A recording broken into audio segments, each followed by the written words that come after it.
Smith. Senator Gallacher. Thank you, Madam Deputy President. I present the report of the Foreign Affairs, Defence and Trade References Committee on the proposed comprehensive and progressive agreement for Trans-Pacific Partnership, together with a Hansard record of proceedings and documents presented to the committee, and move that the Senate take note of the report. As Chair of the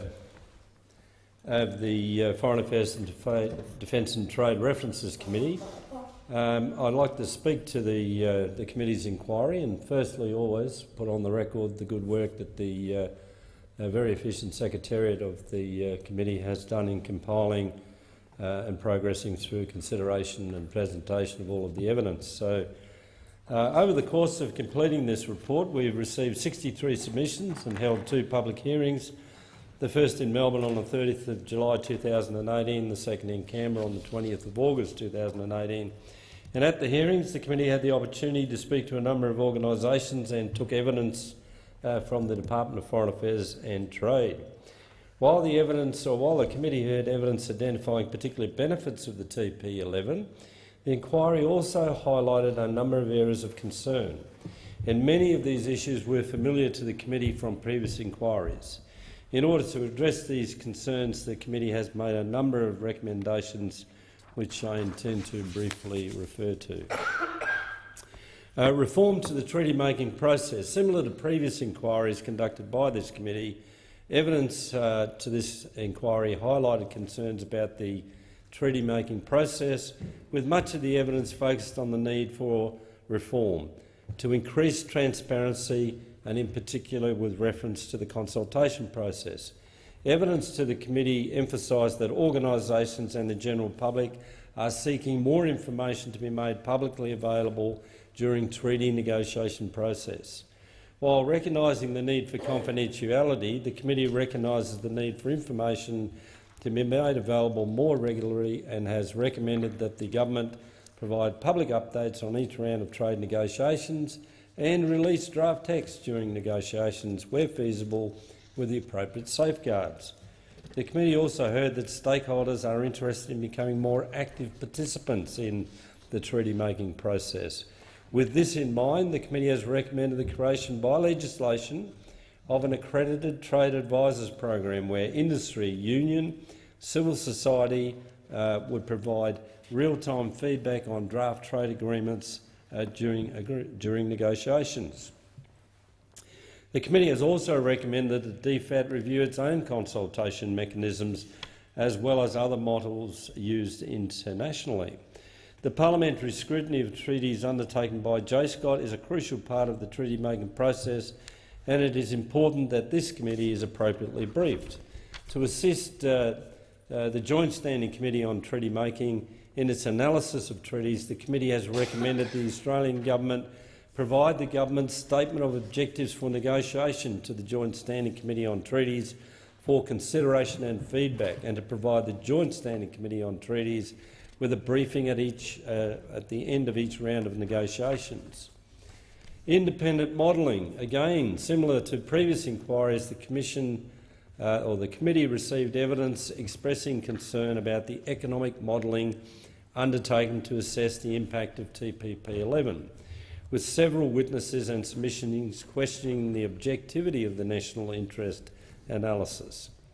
This committee, as well as the JSCOT, has previously made recommendations that to increase transparency of the benefits and the costs, there should be independent analysis of free trade agreements before the agreements are signed to provide an accurate picture of the impact on jobs and the economy. It continues to be the view of the committee that the Productivity Commission is best placed to undertake such an assessment. The committee has also recommended that the Australian government make a reference to the Productivity Commission to conduct a review of Australia's bilateral and regional trade agreements. Investor-state dispute settlement. As with the committee's inquiry into TPP-12, the committee received much evidence expressing concerns about ISDS provisions. Many contributors to the inquiry shared the view that ISDS provisions grant legal rights to global corporations that are unavailable to domestic investors, and that these provisions may affect the Australian Government's ability to legislate in a range of areas because of the threat of legal action. Evidence from DFAT emphasised the safeguards included in the agreement, which seek to protect the Australian Government from ISDS cases. However, several witnesses and submissions were not reassured by current safeguards. The committee notes the ongoing concern about ISDS and has recommended the Australian Government remove ISDS provisions from existing free trade agreements and legislate so that a future Australian Government cannot sign an agreement with such provisions. Labour market testing. The issue of labour market testing was another area of concern raised with the committee. Under the TPP-11, Australia will waive the commitment, or will extend the commitment to waive labour market testing in contractual service supplier category to 6 TPP-11 countries: Brunei, Canada, Mexico, Peru and Vietnam.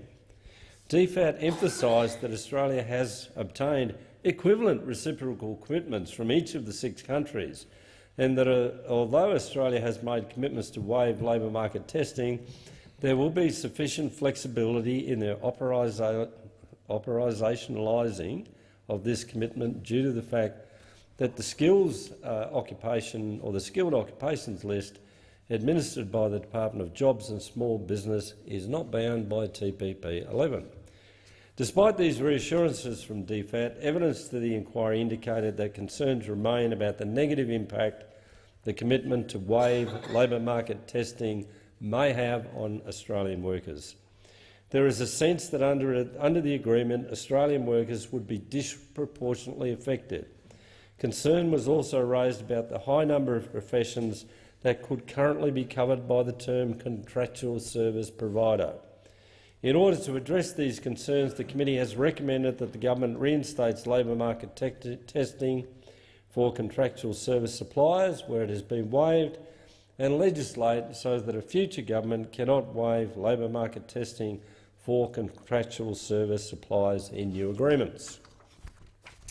Implementing the agreement. As the implementation of TPP-11 is expected to benefit Australian businesses, it is important that the business community is informed and supported to ensure it can take advantage of available opportunities. The committee supports the implementation of DFAT's outreach strategy, which include hosting alongside Austrade information sessions throughout Australia. It is the committee's view that these sessions need to be promoted widely, held in a variety of locations and formats, such as webinars, and targeted to a range of affected sectors. Finally, the committee's current inquiry was conducted at the same time as the Joint Standing Committee on Treaties conducted its inquiry into TPP-11. Concurrent inquiries were also conducted when committees inquired into the original Trans-Pacific Partnership. In this context, the committee is concerned that in conducting this inquiry, it has largely replicated the work of JSCOT, which is established to look into such agreements. 2 different committees looking into the same agreement was also confusing for submitters and witnesses.